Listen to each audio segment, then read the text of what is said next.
Hi, everybody. Glenn here, producer of the Dressage show today. I just wanted to say that Risa's internet is cutting in and out. Not too bad, but every once in a while. So you might hear that. She apparently is having problems or getting new internet or whatever hooked up in Kentucky. Spectrum. Who knows? It's Kentucky. So, it's Kentucky and Spectrum. She's lucky she has internet. Let's be honest. It's true. Sorry, everybody. Thanks for putting up with us.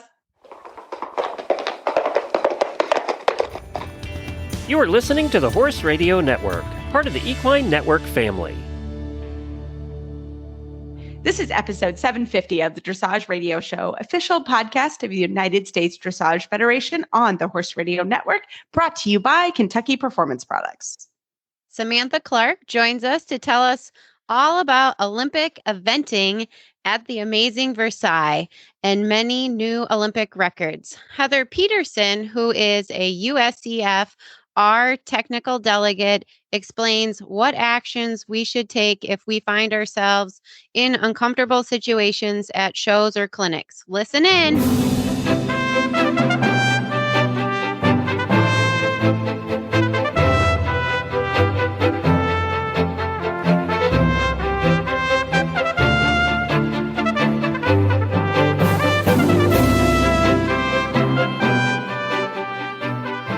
This is Reese Koffler-Stanfield in Georgetown, Kentucky. And I am Megan McIsaac from Oregon, Wisconsin, and you're listening to the Dressage Radio Show. Well, hi, Megan. How are you? Hey, Reese. I'm fabulous. How are you? I love it. Well, it has been quite a busy couple weeks down here. I'm fresh off of teaching at Pony Club Festival, and that is quite an event at the horse park. There's so many kids and ponies, and I'm not exactly sure how they organize it because it is like mass chaos that does really work. It's amazing. So I had a great time doing that, and it's just busy. I mean, we have the American Eventing Championships here in Lexington in a couple weeks, and our regional finals are here in a couple weeks. So we're all busy. It's just a busy time of year, but it's great. That's awesome. I'm in the middle of show season. Yep. You too? Yes, same. Yeah, same middle of show season. And we have some great Wednesday recognized horse shows. So shout out to Miramonte Dressage and Meadow Lake Equestrian Dressage. They are Wednesday shows. And let me tell you, I love a Wednesday show. Bless them. It's great because it kind of gives you a weekend that I could maybe hit a farmer's market. Not always, but maybe. Are they recognized? Yes, they're a delight. Whoa. It's amazing. Yes, thank you to them. They're almost like little schooling shows, but they're recognized and cool. They're fabulous. We just had one last week, and then we have one next week, and they're amazing. And it's great because it's not quite the pressure of the Kentucky Horse Park, but if you need to go and do some things, it's been a really good thing. So we had some of those here, and I mean, I don't know about you, but I am having a little problem. It's called Olympic fever, girl. Oh yeah. I'm up in the middle of the night. I was watching table tennis and couldn't sleep because I was like, what is going to happen? I could not go to bed. It was awesome. I know. I am having this problem. This struggle is real. It is awesome. I just been enjoying it. I had it on all day yesterday.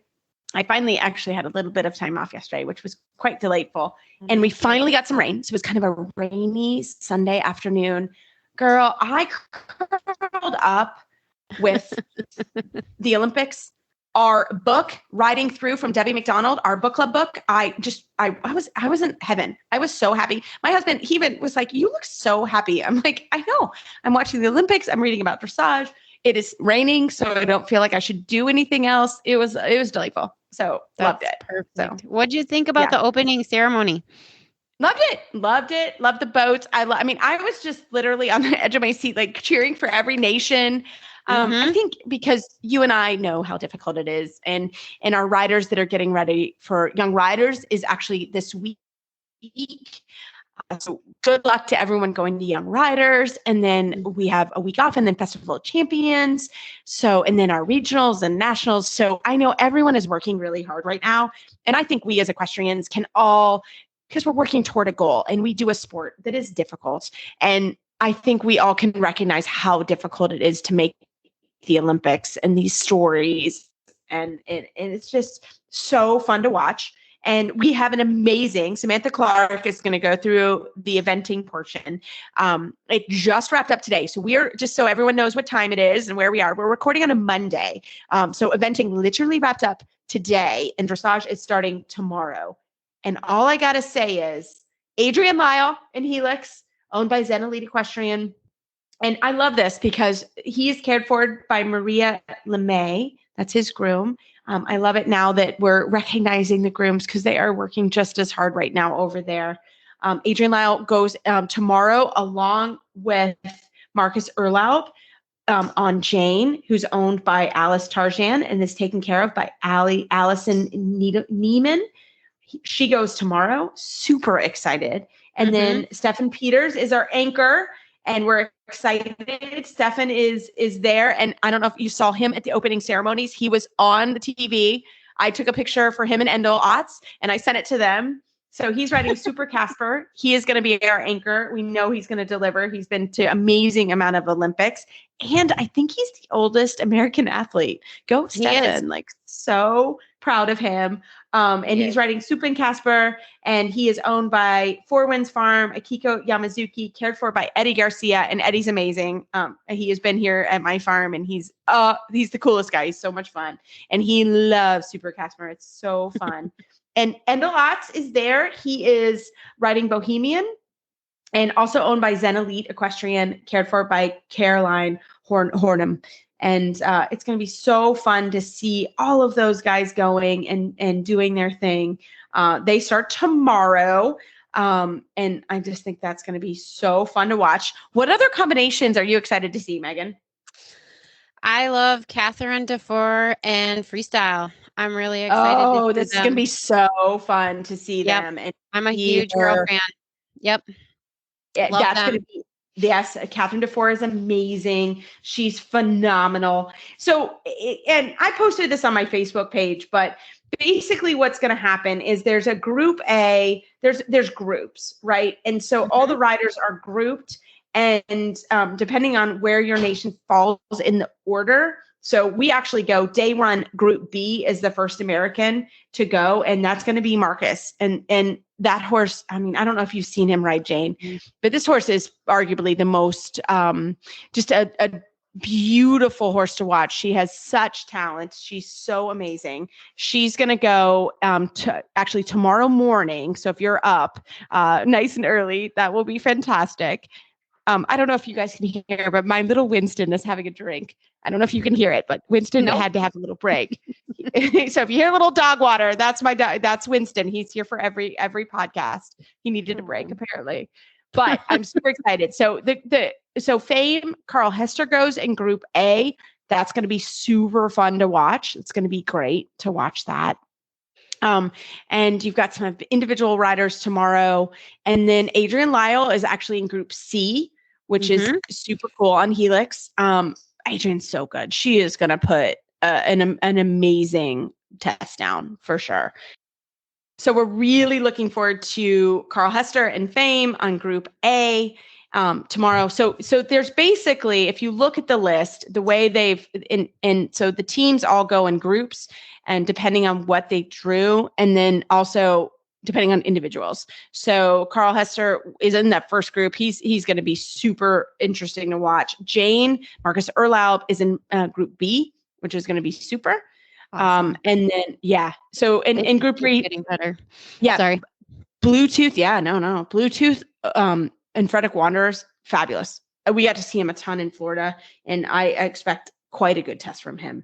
So Reese, like with eventing, you have the 3 phases, right? And of course they changed it up this year too, as far as the individuals were concerned. But so is it just the Grand Prix, or is Grand Prix and freestyle for the team medals? It's 3 riders, no drop score, right? Correct. So this was really, this also happened in eventing, right? So that's why Endel Otts is on property. So I think they can sub him in literally till tomorrow morning. Until the competition starts, they can sub their alternate in, because all the alternates are on site. And so any team that they can sub it. But to my understanding, and again, guys, I'm not I'm not an expert in this, but to my understanding, tomorrow the Grand Prix test will determine the team medals. Mhm. And then they will move on to the Grand Prix Special and the Grand Prix Freestyle. So those will determine the individual medals. Gotcha. So tomorrow the Grand Prix is, and I could be wrong. So you can always send me an email. So there's one ride to determine the team medals then? That is, we just checked on Google. so Google knows everything. Yes, you Google. Yes, exactly. And so they broke everybody into groups. And so definitely that's how so there's a cycle, right, with the individuals, because there are individuals that are sprinkled in there as well. So they did the same with eventing too. Yes, same. So it's same like round 1, round 2, round 3, and it includes one person from each team in each round. That is correct. Yeah. And so day 1 has group A, B, C, and D. And then day 2 is group E and F. And so technically your Wednesday, which will be our Wednesday, is going to be the top horses will go actually on Wednesday. Or for whatever reason, if the team decided to put someone later. So I don't know why they would do that, but basically, typically your lower ranked horses will go first, right? So it would make sense that Super Casper and Stefan Peters, they are our anchor team. They're going to go group F, and he's third to last to go in that group. So, and that group is pretty cool. Like you've got Toto figuring Jr. they're the ones that can handle the pressure if things are close at that point. Right. You hope so. Right. And Dalanera and Jessica von Brendel, she is last. And she, obviously is the reigning world champion. But Glamourdale, who won the world championships when Jessica was having a baby, Glamourdale is on in Group D. So, they're good horses sort of sprinkled throughout the whole time. So, you're gonna get your money's worth for sure. And there's a rider from Iraq, which I didn't even know that person existed. So that's pretty cool. So and I'm rooting for Julio too. Yes, Julio Mendoza. He did the most wonderful interview. If anybody has a chance to listen, he came on in the fall after the Pan American Games. Oh, I'm rooting for him too. Like he is so cool. He's so exciting. And he's just a nice guy. Like I just root for him. So I root for everybody. I mean, this is such a hard thing. And, it's going to be really, really, really cool. So with eventing, it's not a 5-star, it's a 4-star. So it's actually not the hardest of the hardest in eventing Olympics. Is this the hardest test there is that they're going to be doing in dressage? So this is a CDIO. And so, yes, it's all for in dressage. It's all the same, right? Okay. So depending on, it's not I don't know. I'm not sure if it's ranked as a 5-star, but it's a CDIO. So it's its own thing. So it's pretty hard. Not going to lie. It's pretty hard. So everybody that qualified. You don't want to ride it tomorrow, in other words? Oh, I do. Oh, I would. If Bingo was sound, man, I would ride it. If Bingo were ready to go, man, or fit, he's sound. But if he were fit, I would, in a heartbeat. But I'm ready. I'm thrilled for our riders. And I think it's going to be such a cool thing. I mean, each of our riders have an amazing story. So Marcus Erlau, this is his first Olympic Games.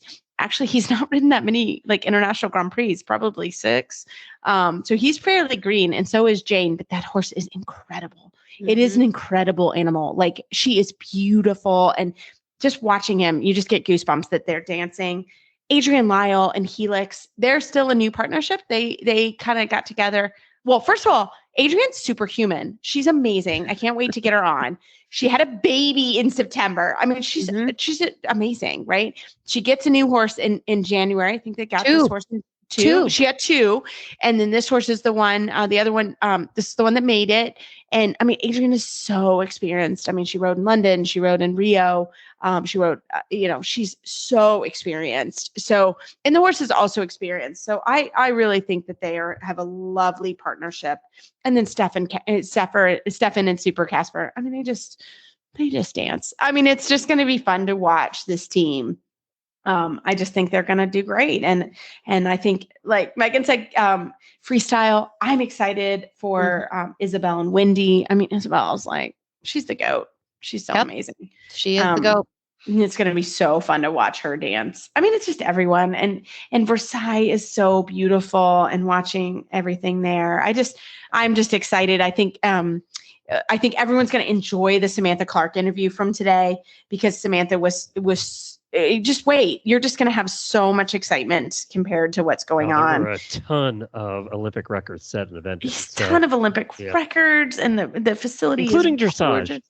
Yeah, including dressage. I mean, there were 2 17s. Yeah. Like, incredible. Like, how did they do that? So super excited about all of it. It's just going to be I can't wait to hear Samantha, my old co-host of the World Equestrian Games for 2 different World Equestrian Games, and we're going to hear from her right after Kentucky Performance Products. This Nutritional Minute is brought to you by Kentucky Performance Products. Electrolytes. Who needs them? Your horse, that's who. Electrolytes perform critical functions within your horse's body. They help regulate nerve and muscle functions by carrying electrical impulses between cells.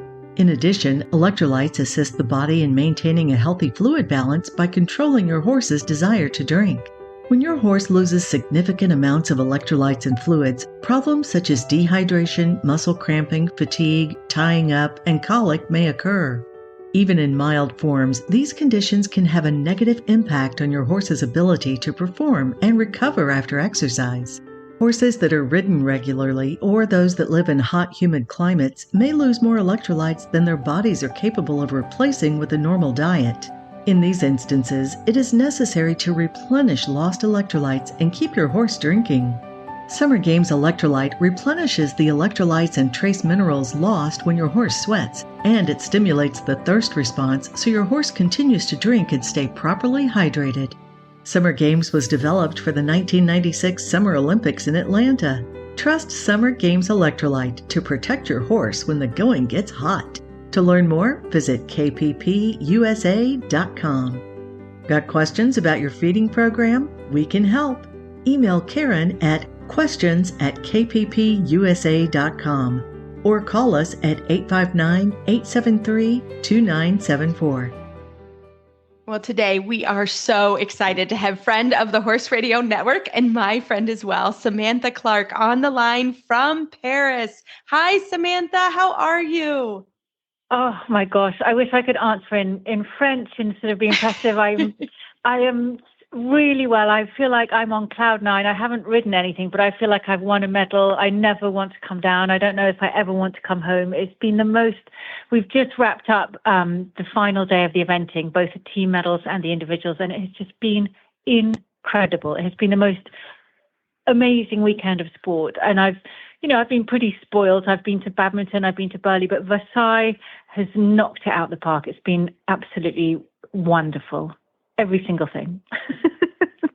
Amazing. Well, tell us. So start from dressage. Or even when you got there, like, what does the venue look like? I mean, tell us everything, because everyone that's there is saying it's amazing. So just bring us in. Tell us about it. I think it really is. I think we knew going into this, I think we knew it was going to be as iconic as maybe London had been. And of course, we're going to get all the crowds and the spectators back. And the French are famous for being sort of very loudly appreciative of their riders. But it has surpassed and exceeded every single expectation. Just from flying, I flew into the airport and, it's an Olympics. So everyone in a tracksuit, I'm like, who's that? Who is it? Who are they? They must be famous. And everyone is very helpful. They've got people at the airport telling you where to go, what to do. With your accreditation, you get special. You can travel around very easily. Whether you're in the car, if you've got a car, you get a pass. If you're taking public transport, then they've laid that all out for you. You get a special ticket. You can travel around pretty easily. They've just made everything so easy. The venue, Versailles, is just stunning, and the arenas. I'm sure you've all seen pictures, and you're going to see much more of it in the dressage. I mean, it looks like the backdrop of the palace, the ornamental gardens, the lake. It almost looks like it's sort of, it's not real. It's like a virtual reality video game or something. I mean, if you could not make up a better and more picturesque venue and location. It's just been incredible. Pierre Le Goupil's cross-country course was beautifully presented, but actually rode really well too. He managed to sort of somehow find that impossible balance between testing the very, very best riders in the world. And then, we had a really high completion rate. We had no injury. I mean, it was just a great day for the sport. The horses the weather has been pretty perfect for the horses all along. We had cold, slightly chilly rain on dressage day, which not so good for the spectators. And today it's really warmed up. I think you're going to have a hot week ahead, but it's just been perfect. I can't say enough good. I don't have a single complaint. I mean, Versailles is beautiful. I got here, went to the markets. They have this amazing food market. If you're coming to Versailles, the market is incredible. It's like sort of 20 Lexington farmers markets all joined up together. And you can get cheese, of course, breads, meats, flowers, those wonderful French baskets. I may or may not have bought a couple. I mean, it's just, I didn't have enough days to eat all the food I wanted to buy, the sort of nuts. And I mean, it's just amazing. It's been amazing. Wow. Oh my gosh. I have chills because I kind of like saw something on the Today Show. I was like, this is like heaven for me. Like truly a farmer's market, say less. Like, oh my goodness. Yeah. So tell us, starting Dressage Day, there was a record broken, right? Yes. The score, I think before had been 19. Laura Collett smashed that. And then shortly after she got a 17.5. And then shortly after Michael Young came and was like, hold my beer, and got a 17.8. So just 0.3 behind. But those two tests were stunning. But the whole day, like it's hard because the test is shorter. They squash it all into one day. So it started at 9:30. We had, I think, an hour and a half maybe for lunch, and then it went on through till 6:30. It was a long, long day. I think the judges had some wine at lunchtime. They were definitely more generous at lunchtime, but the standard was really high. We saw Laura's test was, I mean, just beautiful. I'd be interested to know what you thought of it from a pure dressage point of view. But pretty darn good. Me, she came in, as soon as she came into the arena, you felt like it was going to be, she was just, you could tell the horse was with her. She looked confident. They were sort of really bold, really forward. He's such a stunning horse anyway. And she rode, she's such a good test rider. They've got so much experience together. It was amazing. And like I say, you keep seeing the backdrop as well. You're just like, is this real? Am I really watching Is this really happening? Oh, it was gorgeous. And that test is so difficult. Like you said, they made that decision so that everybody could go on one day, not break it up. And the test is really short and really hard. The canter work is like you walk, you pick up the counter canter, you go right across the diagonal and ride 2 changes. Like it is no joke, even for a technical dressage horse. It's a very hard test. Yes, it's very, and they only ever do it. They're only ever allowed to do it in competition at the Olympics. So it's not like they know what I think the horses are all used to walking and then cantering on the, on the correct lead, not on the counter canter lead. So things like that and the halts. But it was great. We saw Julia Krusky. She is incredible. I mean, how she wasn't supposed to be riding, and then she brings that horse who's just 10 years old. And I thought she went first for the day. And her dressage test was beautiful. She's so soft, and her horse looks so relaxed and yet so correct. And she impressed me all weekend. I think her test was beautiful. If we're going to talk about Liz Halliday's test, is really nice. That horse can move. He's only 10. He's got a huge future ahead of him. So I think Liz and Julia, I was really impressed with all weekend with their young horses and how they rode them and how they've produced them and how they performed this weekend. That was exciting. And both horses were subbed in, right? They were both the alternates. I know Liz was the alternate. Yeah, they got subbed in kind of right at the end.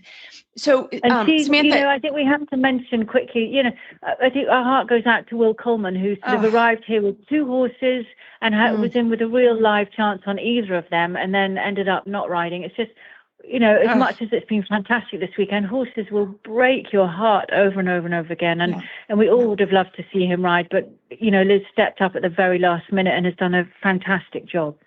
Awesome. I love it. And with the eventing, same as dressage, they go in groups. Was that the same thing? I'm not sure of the schedule. For the trot up. Or just for the whole time? Did they go in groups or to break the teams up, or did they all go together? Oh, no. So, yeah, they do. They break. So you do like the first rotation of team riders, and then that's sort of sprinkled in with some of the individuals. And then you do the second rotation and you do the third. And it's always the same order. So whoever goes first for your team in dressage will go first for your team. They keep that. That's the same order for all three. Well, for all three jumping phases until the last, the final day. I love it. Okay, good. So it's similar for dressage. They were doing in groups. Once you get you basically, the chef will put the riders in a group, and then that's how they go the whole weekend. So that's the same for us as well. I love it. Well, it literally just wrapped up, and you're going to have to go jump on, I think, a train to get to London, or you got to go. But how did things finish up for the eventing? Because it literally just wrapped up. They literally just finished. We have seen records sort of being smashed all weekend. Michael Young is the only event rider in history to win 3 Olympic gold medals. He jumped a beautiful clear. It has been so tense and nerve-wracking, and the pressure this afternoon. And Michael had, it was so close when they went into the show jumping today. Michael had a fence down and plummeted down the order. Chris Burton jumped clear, and but his single second over the time, 0.4 over time penalty, moved him down below Switzerland's Felix Vogt. Laura Collett was in gold medal position, had a fence down this morning, moved down, and then they all came back this afternoon, and Michael jumped clear to win the gold. Chris Burton, that's an amazing story. He only started riding the horse in January. He hasn't been eventing for several years because he's been concentrating on show jumping. He managed to jump clear, 2 clears, and finished in silver medal position. He's won an individual silver, and Laura Collett jumped clear this afternoon to clinch the bronze. So she's the only rider actually who'll go home with 2 medals, an individual bronze and a team gold. The Brits won gold this morning. That's I think they are now officially the most successful eventing team in Olympic history. No one's won more medals than they have, and they were the defending champions.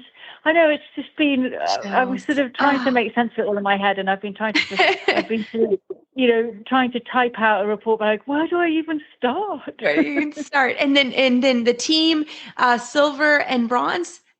Silver went to France, and you can imagine the crowd went mad for that. And Japan, for the first time ever, have won an Olympic medal in the eventing. They won team bronze, and they have been really impressive.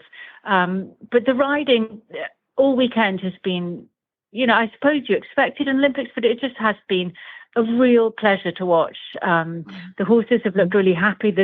Obviously the arenas are amazing, but the cross-country course was fantastic. Oh, beautiful. There was a Dutch rider called Janneke Boonzaar who's finished 9th. She finished on her dressage score as well. And she just looked beautiful. Her and her horse, it's been a real sort of weekend of partnerships. Her and her horse had a really good partnership. Julia's had a great partnership with her horse. Tom McEwen, who took over the ride on JL Dublin a couple of years ago, he's now really cemented their sort of relationship together. They added nothing to their dressage score. He finished 4th individually, was Pathfinder for the Brits, and that horse is just amazing. It'll be exciting to see. I mean, I think so many of the combinations we saw this weekend, it'll be really exciting to watch them come on and do, the World Championships in a couple of years, and LA hopefully in 2028. I can't wait already. Book your tickets.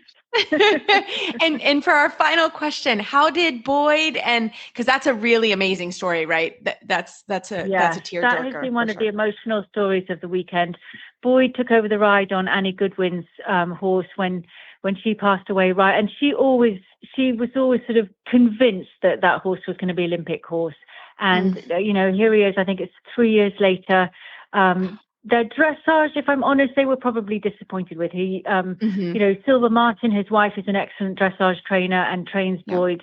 And they just didn't quite get 2 of the changes. And like he said afterwards, I've probably done 1,000 changes, 6,000 changes in the last couple of months. But, it didn't quite come off in a day. But he added 1.6 time or very little time penalties yesterday on the cross country, jumped the 2 most beautiful clear rounds today in the jumping, and he finished 10th individually.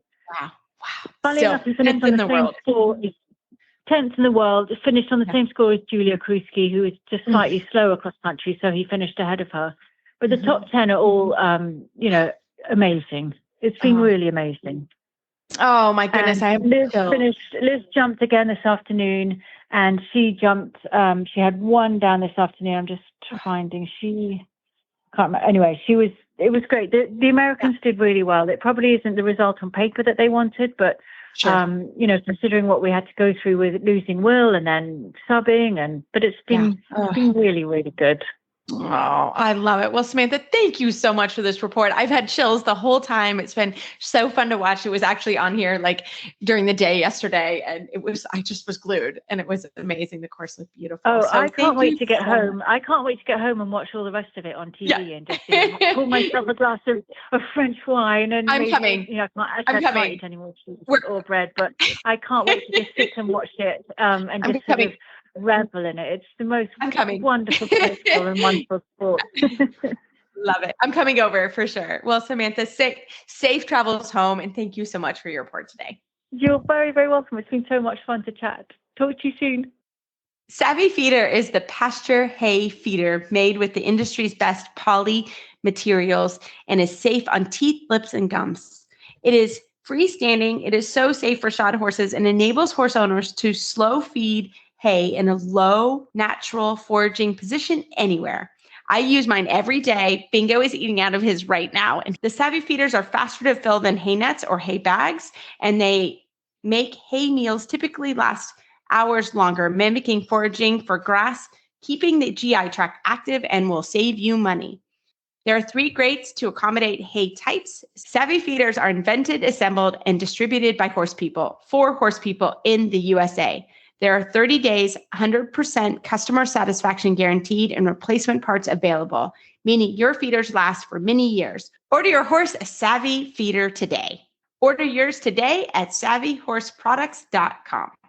Well, tonight we are so happy to have friend of the show, Heather Peterson. She is a USEF Dressage Sport Committee member, a Rules Working Group Sport Committee member, a regional director, show manager, FEI steward, adult amateur competitor, and mother of 2 wonderful competitors. Heather, welcome to the show. Thanks so much for having me. It's great to be here. We really appreciate you coming on the show because we all now, we are almost a week out from the Charlotte Desjardins. We're going to call it a scandal. And we all 3 of us, you, me, and Megan, really sat down and wanted to talk about the importance of the moment here for our sport, coming with empathy. Everyone at this point has their opinion, and we're really actually not trying to bring that into this interview. We really wanted to come now from a point of education. So Heather, because you play all these roles in the sport, and we had to laugh because I think you have every low-paying job ever in the sport. We wanted to come on and talk about some things. Now, from an educational standpoint, that if you see something you don't approve of, what do you do? Obviously, waiting 4 years to report something is not what we're trying to accomplish here. So again, leaving all things out, how do we approach this from a point of education? So Heather, I'm going to have you start, kind of talk about, obviously being a mother and playing all these roles is a huge part of why we also wanted you on the program. Oh, absolutely. I think it starts at home. I'm going to come at it from the mother perspective, and it's finding a trainer to work with your children. I choose not to work with my own children. As everybody knows, sometimes strong personalities breed strong personalities. And so it's always good to have an outside perspective when the kids are working with their horses. And so I think it starts with finding a trainer who teaches proper horsemanship, who teaches respect for the animals, and working with your children too on there are days when they can be upset. There are days when emotions come into play, and how do we temper our responses? How do we take that deep breath when we are faced with something that perhaps is a challenge? How do we come at it from a different way to either have the rider or the horse better understand it? I think it starts at home. It starts with our own riding education, and it starts with making sure that we've surrounded ourselves with a caring and educated network. Mm-hmm. Can you explain what a TD is and does at a horse show? And I just love my TDs because when I have any questions, I just want everybody to know they're amazing and should be appreciated. So if you could explain what a TD is and what you do and how you handle Absolutely. things. Yes, I actually am just home from TDing a show for the last couple of days, and it's one of my absolutely favorite positions that I have in this sport. The technical delegate is an advocate. We're an advocate for the rider. We're an advocate for the officials. We're an advocate for the competition. But our biggest role is to be there as an advocate for the horse because the horse can't talk. We are there to check and make sure in the stabling the horses have water, the horses have aren't hot, have shade, have protection if they're tied to the trailer, things like that. But our biggest place to be is near the warm-up and the competition rings so that we can, I guess, intercept things that we perhaps think are maybe not appropriate behaviors. And that also is the role that we play in the international competitions as an FEI steward in the warm-ups and in the competition rings and in the stabling as well. We are able to talk to a competitor on behalf of the judge or on behalf of competition management if they ask us to, if they see inappropriate things happening in the warm-up or in the show ring. We are able to talk with competitors if they're frustrated after their ride and help them diffuse their own emotions and perhaps therefore be that advocate for the horse for the next ride to make sure that the competitor has settled and understands what needs to be done in order to have a more successful part of their journey. There's a lot of other things that we do, of course, with checking tack and making sure bits and bridles are legal, looking at the rules and various different things there. But I think our biggest role and what we always need to keep in mind is that we're an advocate at that competition for all of the parties involved. Mm-hmm. Yeah. And also the TD, I think it's really important to remember the TD is not the police necessarily. Yes, that can be a role, but you're actually there to answer questions, to help. If you have any questions on, can I ride in this bit or these spurs or whatever it may be, that is actually what the TD is there to do. We're much more of a reporting entity and an advocate. We don't have the ability to eliminate somebody as a technical delegate. We can take concerns to the competition management or the judge, and it's their ultimate decision whether there's an elimination or a punishment of some sort. But we definitely are a reporting entity. If there's things that are being done at that competition that are not correct or out of line, we can issue a yellow card. We can send it in with the technical delegates report to the federation, and they will act on things that we report about. But we are much more of just a resource. Right. So if you see something that's going on at a competition and you have questions or concerns, the TD is the person to go to, correct? Absolutely. If you have questions or concerns about behavior you see in the show ring or behavior you see in the stabling area, behavior you see in the haul-in trailer lot, behavior you see in the warm-up, come to us immediately. And our first job then is to investigate the situation. We will talk to the parties that are involved. We'll work with you if you want to provide a witness statement concerning something you thought was very either abusive or very against the rules. So absolutely, we're the first resource that you have to reach out to. Yeah. And TDs are also, because I literally text Heather all the time randomly about things like, what should I do with this tack or whatever? I always ask her questions. And I think TDs are also a good resource, not just at the competition. Can we say Absolutely. that too? Like a TD, you're trained, this is what you do an amazing job. So if you see something, let's say in your area, et cetera, a TD who is an active TD or even retired, great person to go to because they will know the steps and who you need to go to moving forward. Absolutely. Effective December 1st, U.S. Equestrian has passed a rule change regarding behavior of riders and trainers at home and the ability for that to be reported to U.S. Equestrian. You can 100% reach out to U.S. Equestrian if you have concerns or issues of something that you've seen happen at home or at a barn or at a clinic or things like that. But make sure that you have documentation and you can verify that the action or emotion was able to be affirmed is the best way to say it, because U.S. Equestrian will also take into account false reporting. And that is just as much punishable now under the new rules as accurate reporting. So we have to definitely take those into consideration. Yes. Are there any other rules that are coming out in the next cycle that we should think about as we're having this discussion? I think that's probably the most important one. Yeah. There'll be moderate little changes. Obviously, throat latches are coming back September 1st. Yes, Spurs will that's become important. optional. Yep. Spurs become optional at the FEI levels September 1st. These are things we're doing to be in compliance with the FEI rule changes that came out earlier this year. So we're kind of playing catch up. But I think the biggest things to look at for next year or for December 1st, the next competition year, will likely be the abuse standards that they have brought into play now. And I have a question personally. I've been to a few shows already this year regarding once I leave the competition arena. One TD was checking every single horse. Other TDs actually go to the stabling area. Is that the decision of management or the TD or USEF? It's a combination of the management and the technical delegates, actually. Okay. The technical delegate is responsible for checking 50% of the bits and bridles of the horses on the competition grounds. That can be done at a designated time outside of the show office or at a warm-up arena. It can be done while the technical delegate is walking through the stables or haul-in areas throughout each day of the competition. It can be done at the competition arena after the ride while the ring steward does a overall general check of perhaps the side of the horses and the tightness of the noseband. The technical delegate can then do the bit and the bridle itself.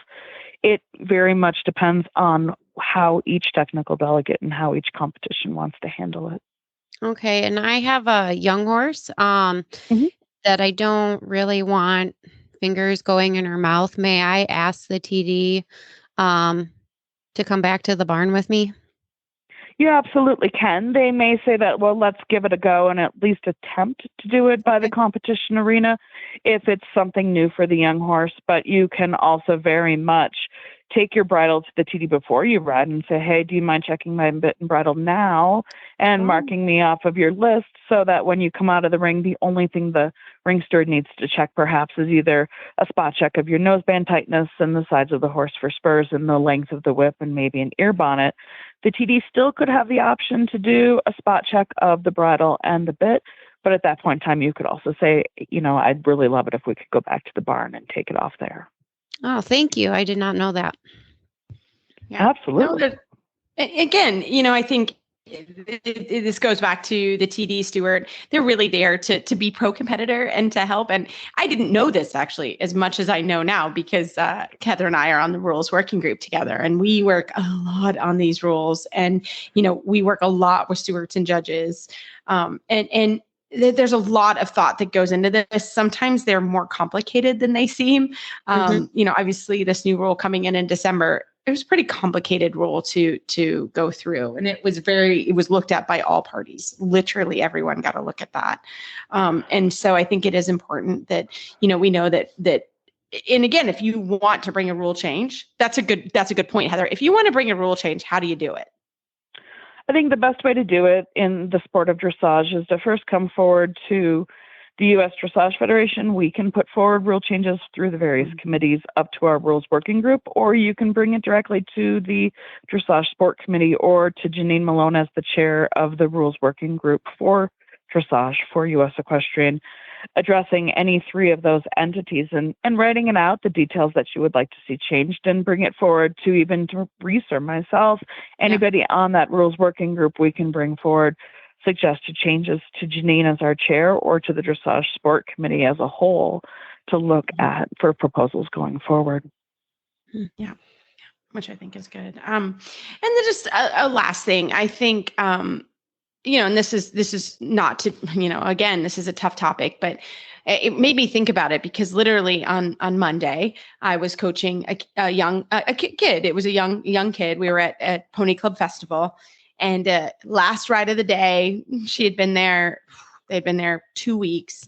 Pony was hot and tired. Kid was hot and tired. And kid got a little bit fussy with her pony. And I think it's really good to remember, and this is for everybody. And this actually happened literally right before I read the email, what was going on or opened Facebook. And I actually had this young lady. I had her stop. It wasn't terrible. She just gave her a too strong of a kick and a pull for me, and she got a little frustrated. And I think it's always a good reminder. I stopped her, and I can't remember her name, but I said, "Hey, let's take a little break here. Let's go get a sip of water. Go over to mom. Stand in the shade a second. Take a deep breath." And I think that's a good reminder for everybody too. Is it's okay to take a deep breath. It's okay to step off. It's okay to go for a walk around the field and clear your mind. It's good for the horses. Maybe the horse needs to go on the lunge line or something. But remember, there are ways to always accomplish something. And sometimes it is just taking a step back and a deep breath. And Heather, as a mom of two wonderful, wonderful young ladies, any other suggestions that you give for young people or coaches out there that, we have a very difficult job, very, very difficult. And there's sometimes a deep breath is what we need, right?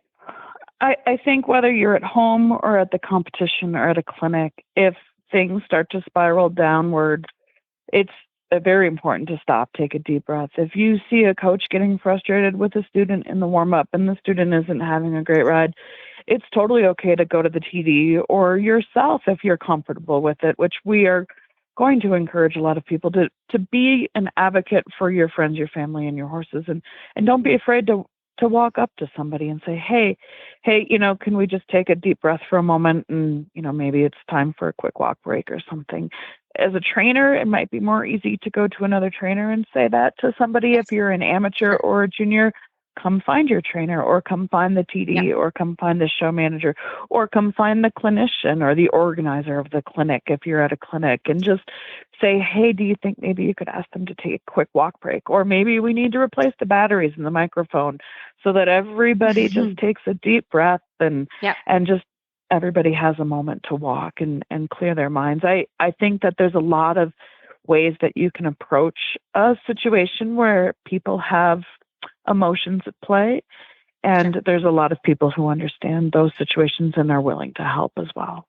Yeah. And I love that. And Megan and I come from a wonderful group. It was a group we went to of trainers. And so we have a pretty good network, and I would encourage trainers, if you need anybody, Megan and I are here. If there's somebody you need to talk to, there's some good Facebook groups that are now out there for trainers. Sometimes trainers just need a second to talk to another professional, and feel bad about that. Like that's great. Like literally we have a network of like 100 trainers and we're all pretty close from that clinic, and we could call every single one of them and we could all talk and I think that's better.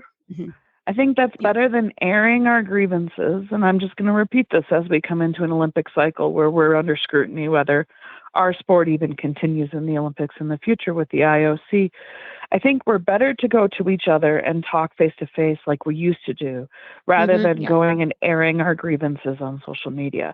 I think we need to learn to interact as humankind again and be kind and helpful to each other, rather than taking to social media and putting each other down. I think that's key and important. Yep. Please. Yeah.